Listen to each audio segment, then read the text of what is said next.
Las mentiras son siempre más fáciles de creer que la verdad.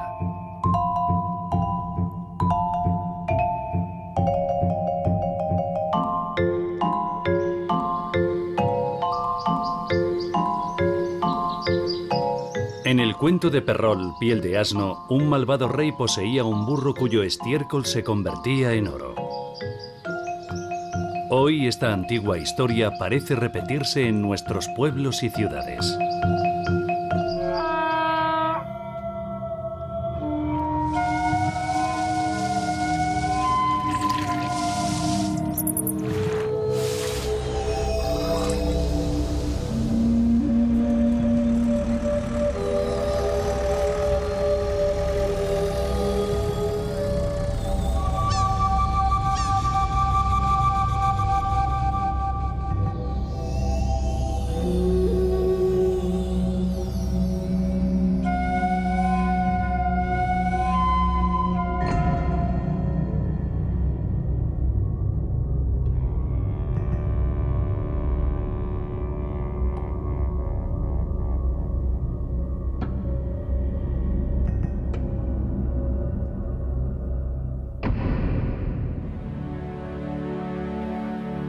Adoptando las precauciones necesarias, comenzamos a investigar un nuevo fertilizante que se ha ido introduciendo de forma silenciosa en tierras de labor. Algunos lo llaman veneno, otros lo consideran beneficioso para el medio ambiente. ¿Quién dice la verdad y quién miente? ¿Qué hay en el fondo de todo este asunto? Tanto los gobiernos como los ayuntamientos y las empresas han adoptado una postura clara. Dicen que introducir este nuevo aditivo en la tierra carece de riesgos.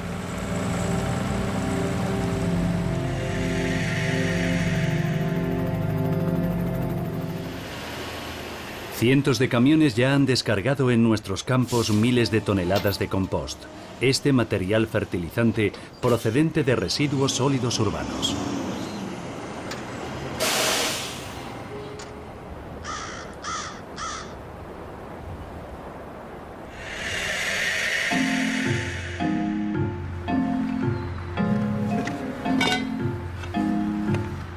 Todos los trabajos tienen su lado malo.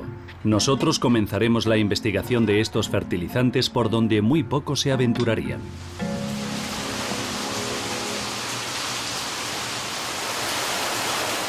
Aquí se halla la fuente del compost.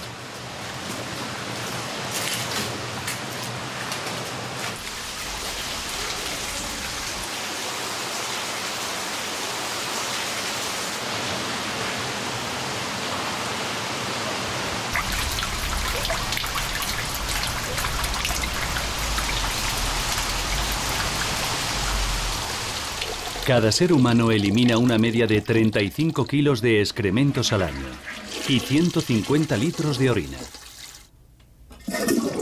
Con solo tirar de la cadena, bingo, todo desaparece en el remolino de agua del retrete y nunca nos paramos a pensar en eso. Sin embargo, fuera del alcance de nuestra vista existe todo un mundo de ríos llenos de inmundicias que fluyen por las entrañas de la tierra, arrastrando restos de todo lo que produce nuestra sociedad industrial. Lo que se encuentra en estos laberintos es inimaginable.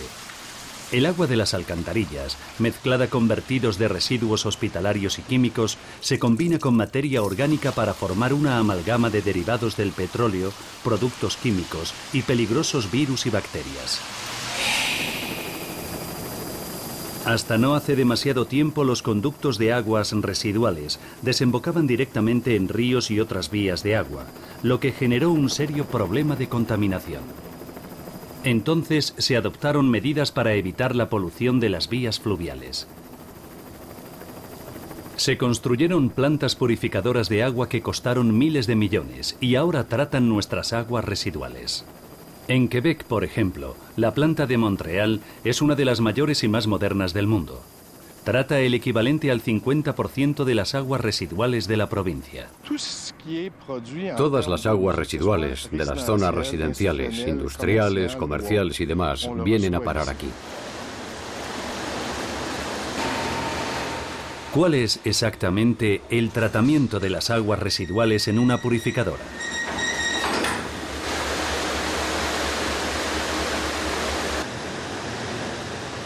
Revisión, retirada de la basura y secado. Los desechos de nuestros hogares, hospitales, colegios, fábricas y centros comerciales se envían aquí, donde se transforman en una mezcla uniforme. Los líquidos son extraídos dejando solo materiales sólidos. En una ciudad del tamaño de Montreal, cada día se tratan 2.600.000 litros de aguas residuales.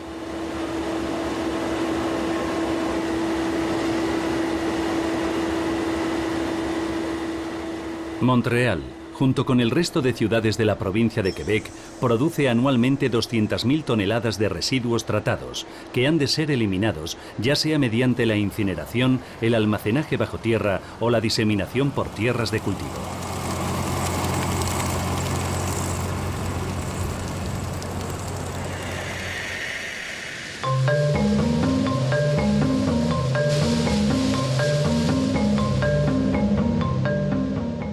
Pero el problema no termina aquí.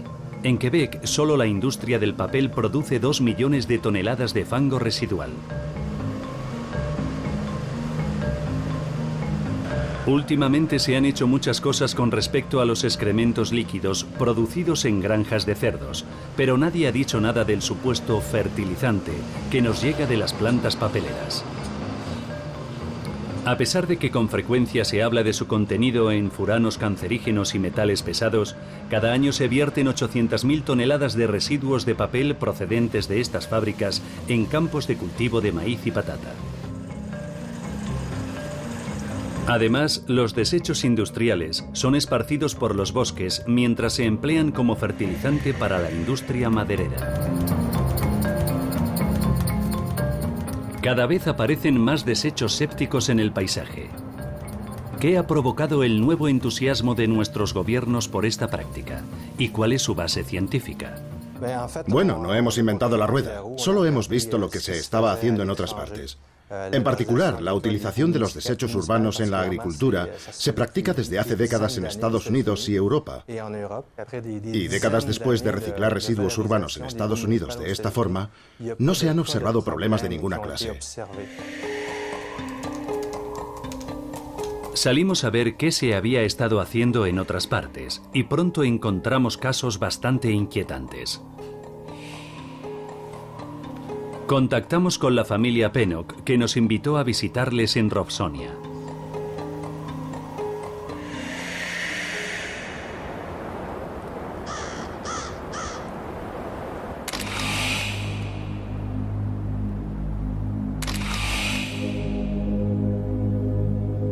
Robsonia es una pequeña ciudad de Pensilvania, próxima a Filadelfia.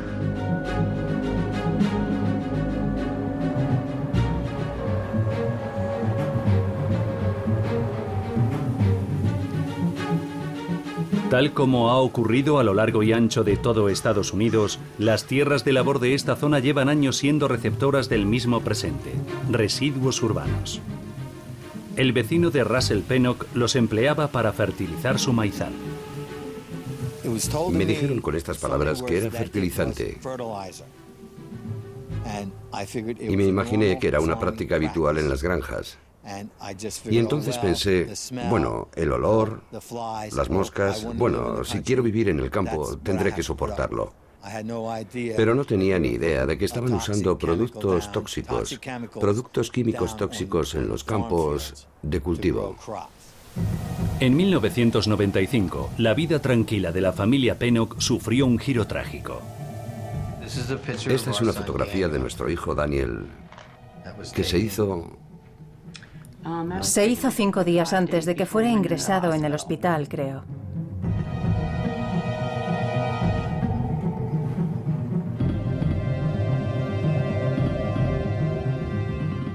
Lo primero que me preguntó el médico era que si tenía asma. Yo le contesté que no y entonces él me dijo, quiero hacerle una radiografía a este chico.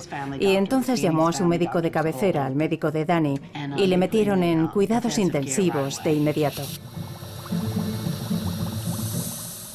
Después, el lunes por la mañana, cuando llegamos, él nos llamó.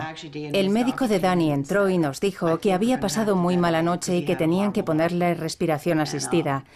Y cuando nos fuimos empezó a ir a peor, así que el lunes por la noche fue la última vez que pudimos hablar con él. Y después de eso, estuvo con respiración asistida durante 13 días. Sí. Todos los días mejoraba y empeoraba, todos los días. Todos los días. Fue horrible.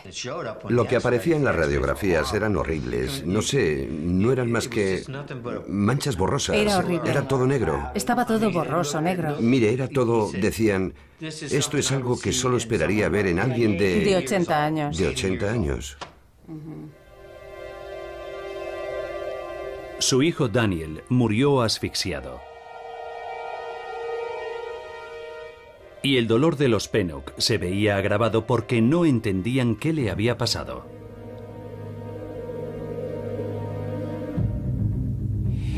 Hasta que el 25 de febrero de 2001 cayó en sus manos un artículo sobre Tony Behan que se había publicado en el periódico local.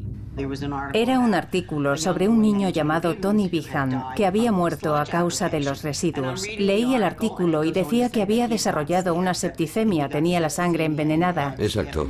Y pensé, la verdad, esto se parece mucho a la enfermedad de Daniel. Son los mismos síntomas y murió. Tony murió en 8 días. Ambos, Daniel Pennock y Tony Behan, murieron tras respirar los residuos. No se llevó a cabo ninguna investigación profunda. Hubo errores de procedimiento, desaparecieron documentos. Parecía como si el gobierno estadounidense, los ayuntamientos y las empresas de reciclaje estuvieran haciendo todo lo posible por encubrir los hechos.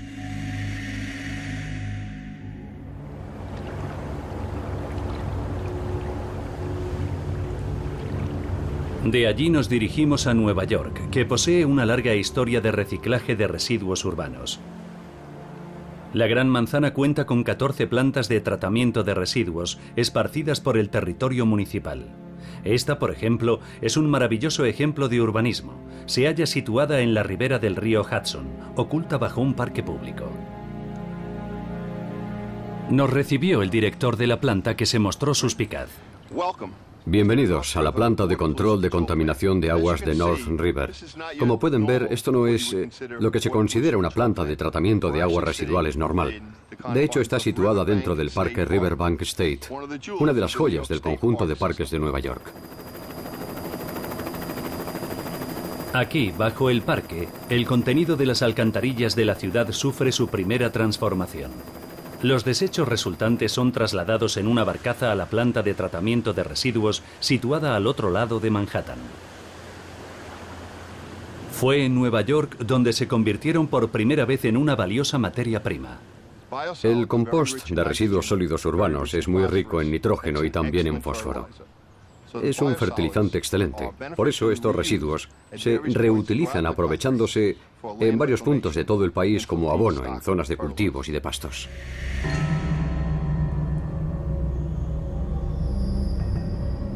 Hasta hace 30 años, las barcazas de Nueva York vertían su cargamento directamente al océano, lo que causó un grave problema de contaminación. Los grupos ecologistas consiguieron detener esta práctica, lo que llevó a un punto muerto a las grandes empresas de tratamiento de residuos. A principios de los 90, una empresa publicitaria rebautizó estos desechos, dándoles un nombre más comercial: compost o residuos sólidos urbanos. Un eufemismo que pronto fue adoptado por el mundo en general. Los desechos de las cloacas, los productos más tóxicos de la tierra, de repente se convirtieron en un fertilizante ecológico y comenzaron a ser vertidos en el campo. En la actualidad, en las granjas estadounidenses se emplean 4 millones de toneladas de estos residuos. Según la Agencia de Protección Ambiental, estos desechos no son peligrosos. Sin embargo, en este momento, la postura de la agencia es que esta materia es segura. Al haber dudas sobre el tema, debemos reconsiderarlo. Necesitamos tener una seguridad mayor de la que existe ahora. No debería preocuparnos la idea de que los alimentos exportados por Estados Unidos, de los cuales Canadá importa una buena parte, puedan proceder de suelos fertilizados por desechos de las grandes ciudades. Y por supuesto, ni os molestéis en comprobarlo. En ninguna etiqueta aparecen las siglas RSU.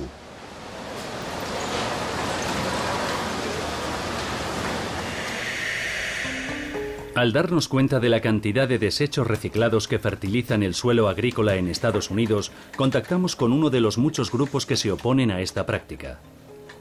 Caroline Snyder es una comprometida ecologista que implementó uno de los primeros cursos universitarios sobre estudios medioambientales en el país. Lo que hacemos básicamente es actuar como centro distribuidor de información a nivel nacional para otros grupos que necesitan una forma de recabar información científica fiable para contrarrestar los errores y la información no científica que es difundida por la industria. La señorita Snyder nos habló del caso que despertó su compromiso con esta causa. Bueno, descubrí un caso en Greenland, New Hampshire. Había muerto un joven por haber respirado algo que había en ese fertilizante. No sabíamos qué, y docenas de vecinos habían enfermado. Y acudieron a las agencias, a nuestras agencias. Y todo el mundo les dijo, no, no puede ser eso, será otra cosa. Viajamos hasta Greenland. En este punto, hace varios años, una sucursal de la empresa Sinagro descargó 650 toneladas de compost de residuos urbanos. Charles Reed guardó una muestra. Desde el mismo momento en que aparecieron, él empezó a notar cosas extrañas.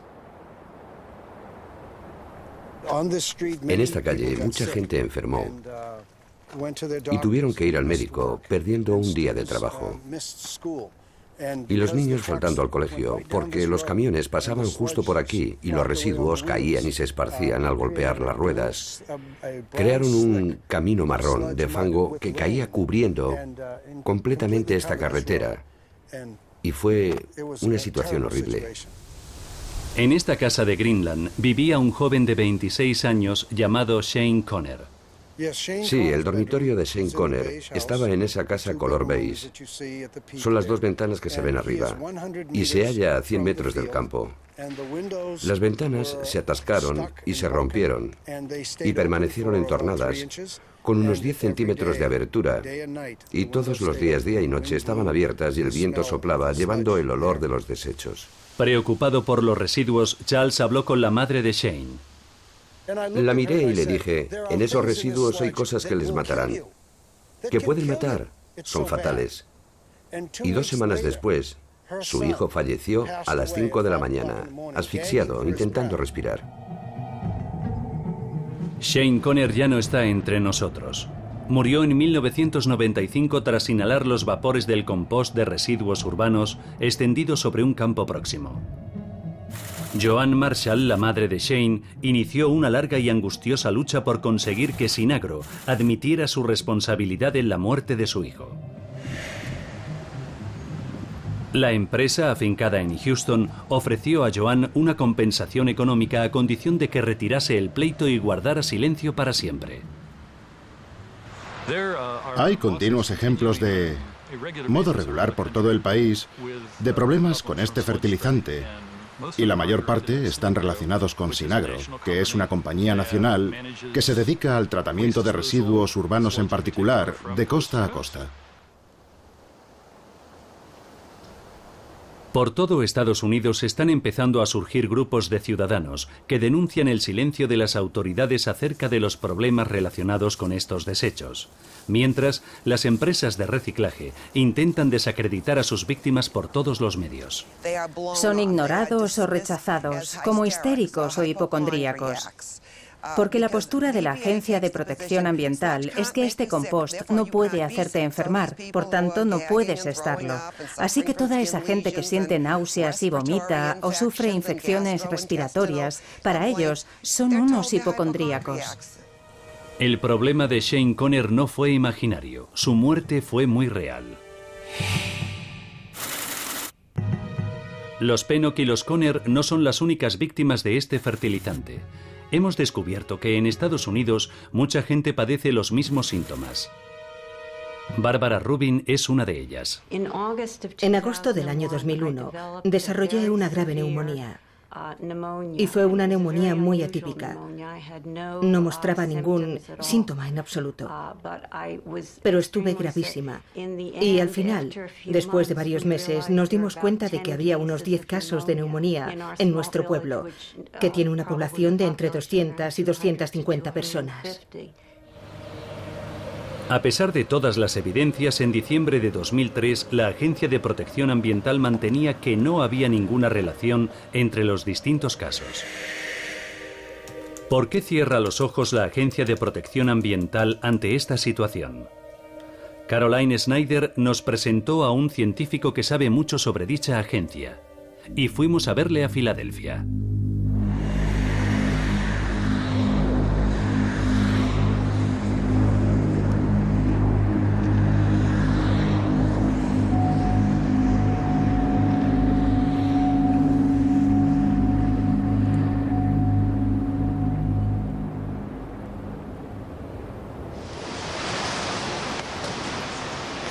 El doctor en microbiología David Lewis viaja por el país advirtiendo al pueblo sobre las peligrosas consecuencias de los desechos sépticos en el empleo agrícola. Es un especialista con más de 30 años en la Agencia de Protección Ambiental, pero no comparte la postura oficial de esta organización y su desacuerdo le ha costado el empleo. En 1996, un periodista vino y me pidió un ejemplo de mala ciencia en la Agencia de Protección Ambiental. Así que pregunté a los científicos que trabajaban en ella, y lo primero en la lista de todos era la norma 503, que permitía que los desechos de las cloacas se empleasen como fertilizante. David Lewis fue el primer científico que halló una explicación a esas enfermedades. Que a los científicos como David Lewis, científicos con conciencia, no se les esté haciendo caso, que sean ridiculizados y acallados, como si viviésemos bajo un gobierno totalitario. En este país se supone que hay libertad de expresión, libertad de ciencia. A los científicos debe permitírseles, ellos deben debatir las cuestiones. Cuando se contaminaban ríos, arroyos y lagos, todo el mundo lo sabía. Te acercabas y veías cientos de peces muertos flotando. Los peces morían en cuestión de horas, cuando se vertían esos venenos en el agua. Y todo el mundo lo veía y dijeron, ajá, hay un problema que debemos arreglar. Cuando esos mismos contaminantes se meten bajo tierra, no se notan los efectos perjudiciales en muchos años. Porque ahí no hay peces que aparezcan flotando muertos. Las consecuencias son mucho más sutiles. La contaminación del suelo es más difícil de ver, pero sin duda, los productos tóxicos de las alcantarillas seguirán siendo tóxicos. Y los microorganismos presentes en los desperdicios se reactivan al entrar en contacto con la tierra fértil. Los gérmenes que creíamos haber destruido vuelven a la vida. Cuando se depositan en el campo y se esparcen, los gérmenes de la salmonela, la diarrea y otros causantes de otras enfermedades se introducen en el material orgánico. Mucho de esto lo causan las aves que vuelan por encima, cuando el viento esparce estos microorganismos. Y una vez en esta mezcla, empiezan a reproducirse. De modo que si alguien vive cerca de un campo que recibe esta materia y en ella viven microorganismos perjudiciales, esa persona estará expuesta a ellos. David Lewis se reúne regularmente con víctimas de estos residuos. Hola. Hola. ¿Cómo está usted? Muy bien, me alegro de verte. No le he visto. Y denuncia la actitud de parte de los científicos que aprueban esta arriesgada utilización del producto reciclado. Pregunté a uno de los científicos, por ejemplo, que se opone categóricamente a mis conclusiones sobre esas enfermedades. Le pregunté, ¿cómo puedes seguir sentado en tu oficina y decir que un médico, por ejemplo, que está tratando a niños con infecciones respiratorias crónicas y que ha llegado a la conclusión de que dichas infecciones se deben a que han respirado los desechos que hay en el campo junto al cual viven, ¿cómo puedes decir que ese médico que está tratando a esos pacientes no sabe lo que dice?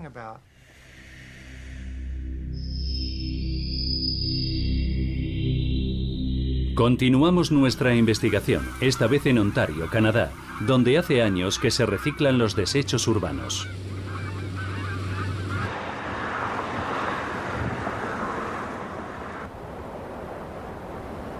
Jim Pushinsky es el portavoz de un grupo de ciudadanos de Ottawa.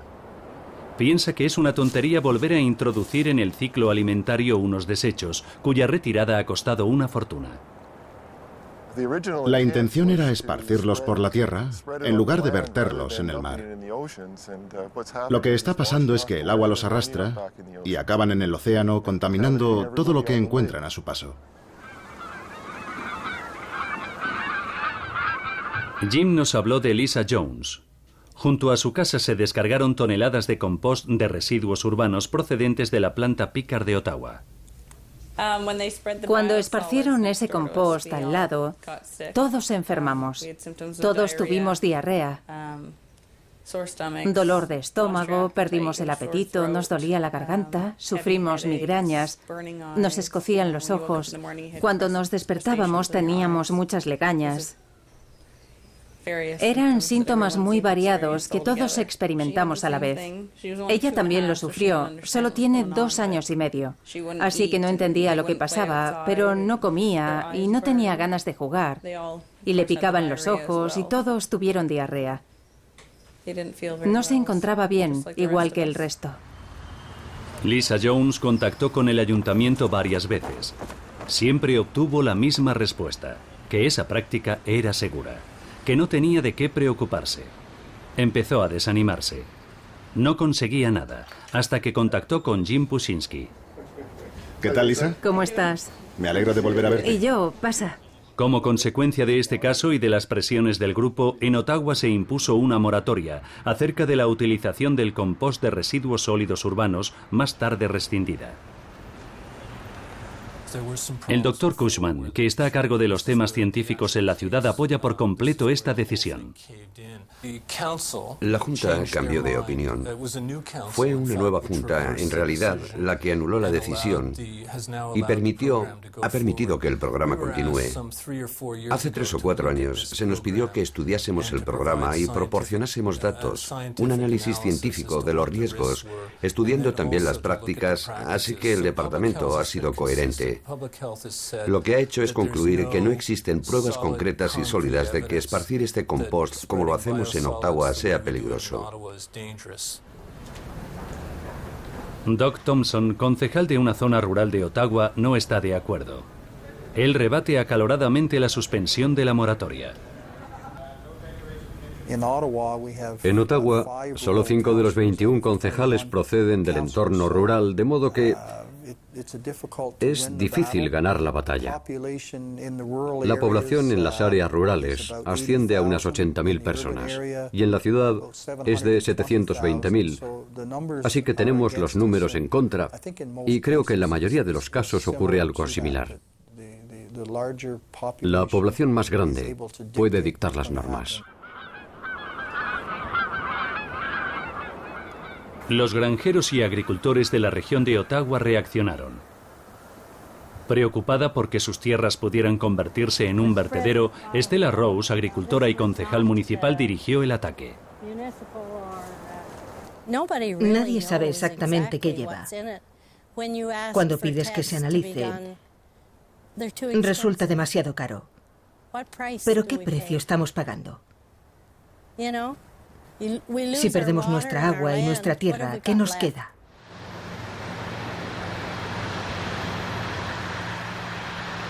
Para Stella Rose, esta es una batalla muy desigual. Las compañías comerciales e industriales tienen mucha más fuerza. El descontento es evidente, pero ¿se molesta por nada esta gente? Yo no digo que sea seguro al 100%. Lo que digo es que vivimos en un mundo con ciertos riesgos. Y hasta la gente que vive junto a esas tierras probablemente corran más riesgo al salir a comprar un litro de leche en coche cada día. Eso es más peligroso. Lo que estamos viendo aquí es que esto creemos que es una práctica segura, la forma más segura de hacer esto. Desde el principio ha sido difícil saber si esto es cierto. Karen Switzer-House también es científica, y en su opinión los estudios que quitan importancia a los riesgos no son más que una cortina de humo, solo muestran una cara de la moneda. Los agricultores aceptaron porque si uno mira los datos que les muestran, las investigaciones hechas analizan el contenido en nitratos, fósforo, potasio y carbono y estudian el crecimiento y la producción de la cosecha. Pero todo eso puede ser positivo y seguir habiendo problemas para el ser humano. Puedes utilizar los residuos de Walkerton, que son letales, y conseguir una cosecha magnífica.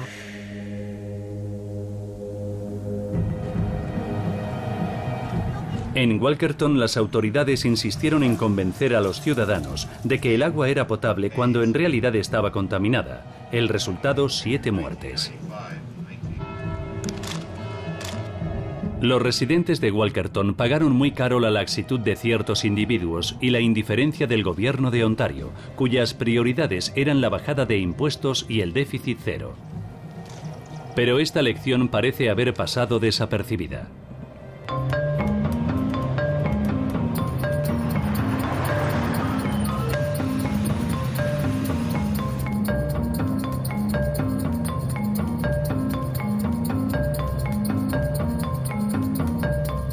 Varios investigadores de la Facultad de Medicina de la Universidad de Ottawa analizaron la trayectoria de los virus y bacterias durante el tratamiento de las aguas residuales.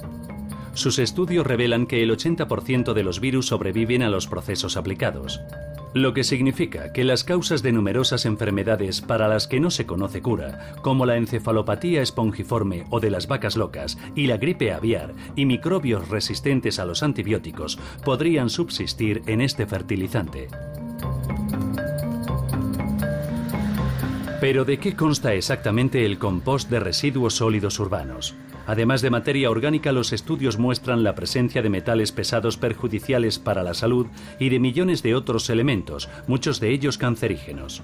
Hasta el 80% del compost resultante del tratamiento de las aguas residuales contiene una proporción de metales superior a la permitida en los fertilizantes. No todo el mundo responde de igual forma a esta información. En Francia, estos residuos se emplean como abono desde hace mucho tiempo y los agricultores aún soportan las consecuencias. Jean-Pierre Gadet es el alcalde de su comunidad, pero sobre todo es productor de grano. Hicimos una especie de huelga. Nos negamos a aceptar los residuos. Y los distribuidores de las distintas fábricas se fueron más lejos a vender a los agricultores de regiones remotas. Y esos agricultores que durante un tiempo se sintieron tentados, ahora responden igual que nosotros. Así que ahora les está costando mucho encontrar a alguien que acepte los residuos.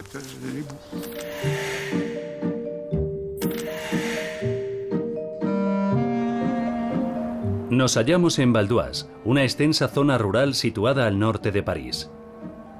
El río Sena recorre el paisaje bañando campos y pueblos. Durante años estos campos recibieron toneladas de compost fabricado en Acher, la planta de reciclaje y tratamiento de las aguas residuales parisinas. También aquí estos fertilizantes se suponían regulados e inofensivos, pero la realidad resultó ser muy distinta. Y sus consecuencias devastadoras.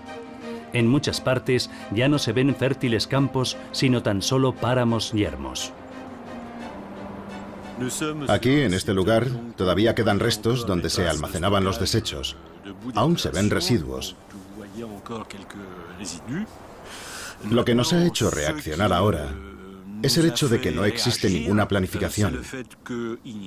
No hay análisis de ese compost. No sabemos dónde lo han utilizado, ni cuánto emplean por hectárea.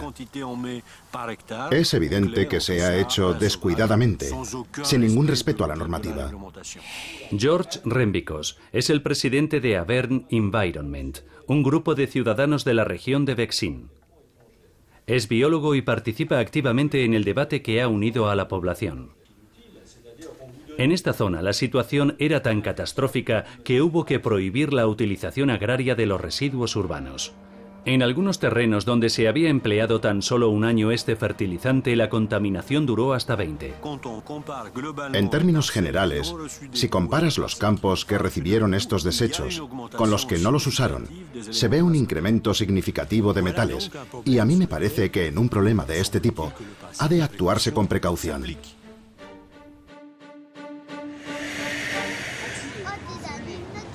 Los turistas que hacen cruceros por el Sena no sospechan que París es ahora mismo el centro de una importante batalla.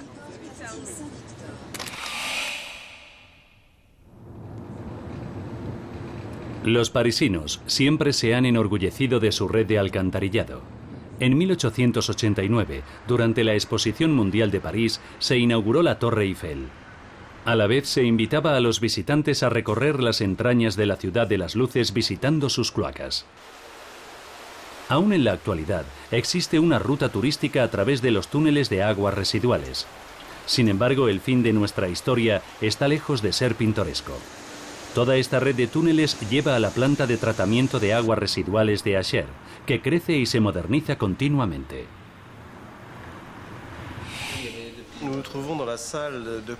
Este es el centro de control de la planta de tratamiento de aguas residuales de Seyne-Aval.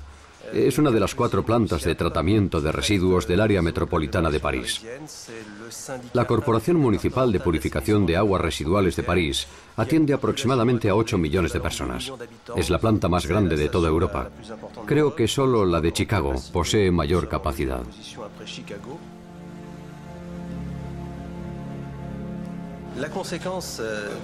La consecuencia de un tratamiento más completo de estas aguas es, por supuesto, la retirada de más elementos contaminantes. Y evidentemente esos elementos acaban formando parte del subproducto de nuestra actividad, lo que llamamos residuos urbanos sólidos.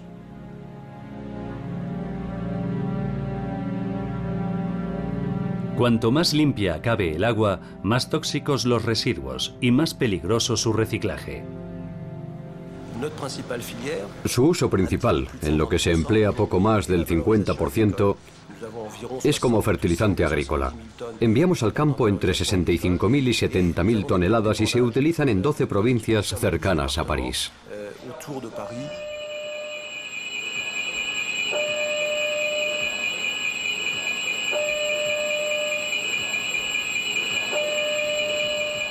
Están saltando las alarmas. Espero que no sea nada grave.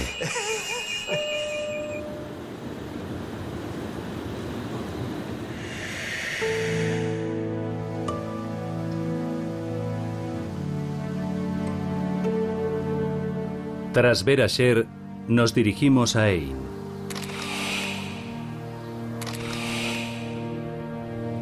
Aquí el tema de la fertilización por medio de desechos urbanos es vital. Ain es la principal región francesa productora de remolacha azucarera. Si acepto esos residuos en mis tierras, algún día no podré vender lo que produzca en ellas. Quedarán dañadas, sin valor, y no podré vivir de la tierra que nos ha dado de comer, a mí y a mis antepasados. François, alcalde de su pueblo, cultiva remolacha desde hace muchos años.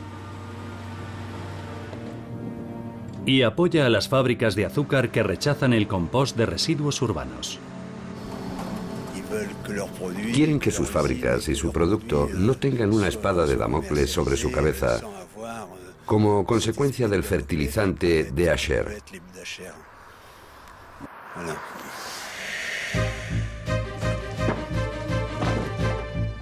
Y de vez en cuando, la espada de Damocles cae.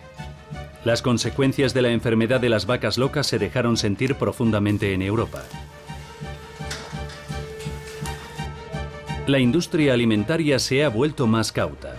Los grandes distribuidores han reaccionado a la polémica del compost de residuos urbanos, introduciendo una nota en sus etiquetas.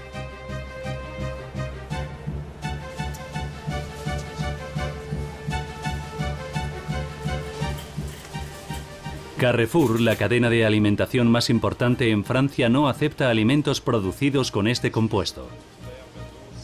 Y marcas como Bonduelle están siguiendo sus pasos.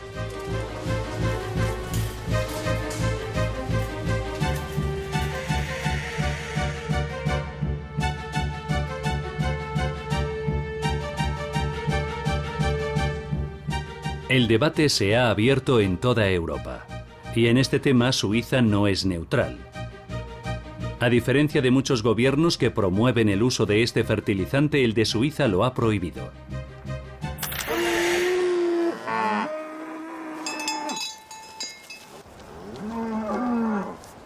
Jean-Jacques Gassot, granjero, fue uno de los instigadores del movimiento que consiguió esta prohibición. Para él, el peligro es demasiado real. No tenemos ni idea de si estamos enterrando una bomba de relojería aplicando este compost. Podría deberse a los productos químicos y médicos sobre los que no tenemos ningún control y de los que sabemos bien poco. Con el tema de las vacas locas, está claro que los granjeros daban a su ganado ese pienso sin mala intención. Pero se suponía que era seguro. Sin embargo, todavía son los granjeros los que tienen que cargar con los costes de ese asunto. Es natural que se haya pedido la prohibición de los residuos sépticos. El Ministerio de Medio Ambiente apoyó la decisión del Consejo Federal Suizo. Tras numerosos análisis, sus especialistas llegaron a conclusiones extremadamente preocupantes. Yo diría que las primeras discusiones serias sobre la prohibición del uso del compost de residuos urbanos se dieron hace 6, 7 u 8 años. En aquella época planteamos el tema de los microcontaminantes que veíamos por todas partes, porque había instrumentos que nos permitían detectarlos, y los estudios demostraban que los microcontaminantes podían sobrevivir a los procesos empleados en el tratamiento de aguas residuales y, por tanto, acababan en la tierra. Pascal Corminbeuf es director general del departamento en el cantón de Friburgo y confía en los estudios del gobierno. Lo que nos preocupa es que la tierra, inevitablemente, transfiere todo lo que recibe a la cosecha. De modo que hemos detectado metales pesados en lechugas, patatas, en el grano. Y nuestros análisis, gracias a que tenemos muy buenos químicos locales y federales, han encontrado cantidades de metales como zinc, molibdeno, cobre y otros en niveles muy superiores a los permitidos. Y los consumidores han rechazado esos alimentos porque tenemos la obligación de etiquetar los productos que se ponen a la venta. En Suiza, granjeros, científicos y políticos mantienen la opinión unánime de que el compost de residuos urbanos es peligroso. ¿Por qué entonces en Estados Unidos todos defienden su inocuidad? Como ocurre con los organismos modificados genéticamente, la información sobre este producto varía mes a mes. Con el fin de dilucidar este asunto, contactamos por correo electrónico con la doctora Ellen Harrison, una de las pocas científicas estadounidenses que han estudiado meticulosamente el tema. Y ella accedió a recibirnos.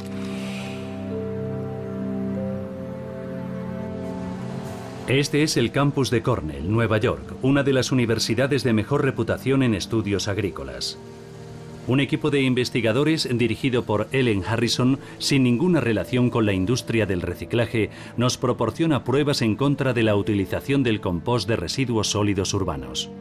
En 2002, la doctora Harrison fue la coautora de un estudio sobre los problemas de salud de dicha práctica. Su informe describe los síntomas de 328 personas, víctimas de 39 incidentes en 15 estados distintos. Conclusión: el empleo del compost de residuos sólidos urbanos de clase B debería ser prohibido. Yo intentaba llegar al fondo de cómo se esparce este compost y qué clases de compost hay. Y para eso contacté con las agencias que regulan el tema en los distintos estados. Intentaba recabar información y lo que descubrí fue que básicamente nadie ha investigado esos incidentes.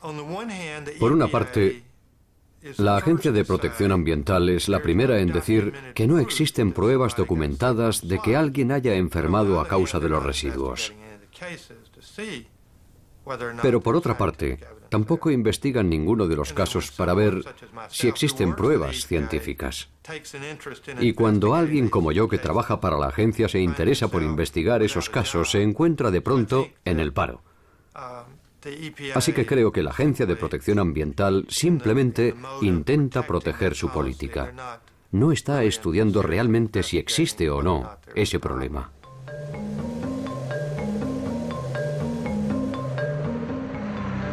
Los ciudadanos han de enfrentarse a grandes empresas y a gobiernos peligrosamente cortos de vista que, al negarse a ver la existencia del problema real, tampoco se molestarán en buscar ninguna solución. Los efectos de una práctica como esta no dejan de existir simplemente por no resultar evidentes de inmediato. Hubo un profesor que hace más de 25 años decidió hacer un experimento con este compost y extendió una gran cantidad en la zona donde nos encontramos. Y más allá, nada. Y en el transcurso de los años se han hecho muchos experimentos aquí. Hace poco, hace como un año, un grupo de nosotros vinimos a estudiar su impacto en las lombrices de tierra. Y descubrimos que 25 años después de extender esa gran cantidad de residuos, en esta zona no había prácticamente lombrices.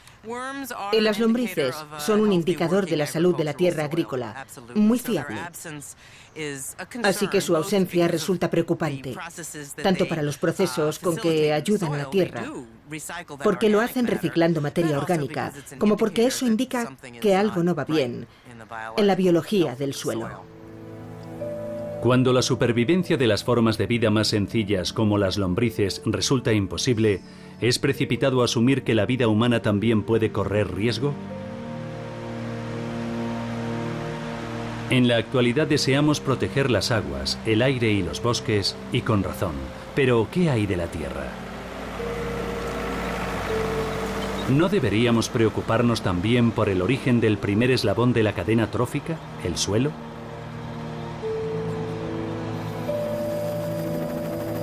Solo el 11% de la superficie seca del planeta es cultivable. En países como Canadá, el suelo fértil solo representa un 2% de su superficie.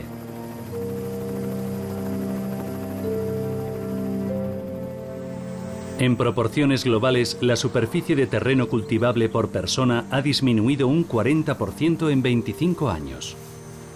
La tierra que nos da de comer desaparece ante nuestros propios ojos.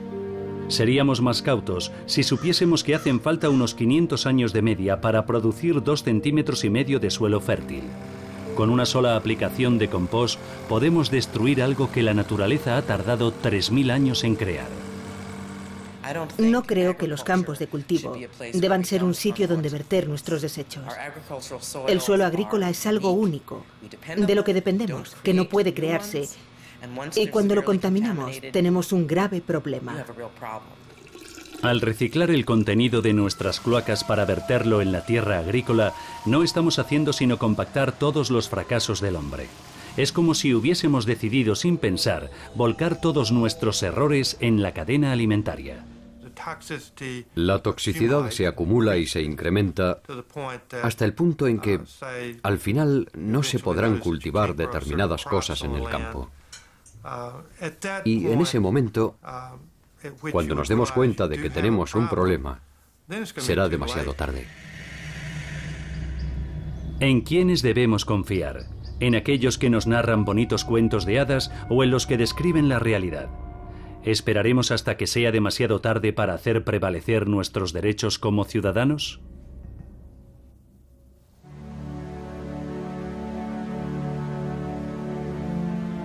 Ahora mismo, mi objetivo es informar a todo el que pueda de que esto podría pasarle a él, que cualquiera podría ser yo, o mi mujer, o mi hijo. Su familia podría quedar destrozada, podría enfermar, tal vez no morir, simplemente enfermar, pero también podría perder un miembro de la familia como me pasó a mí, y eso es algo terrible que nunca se supera.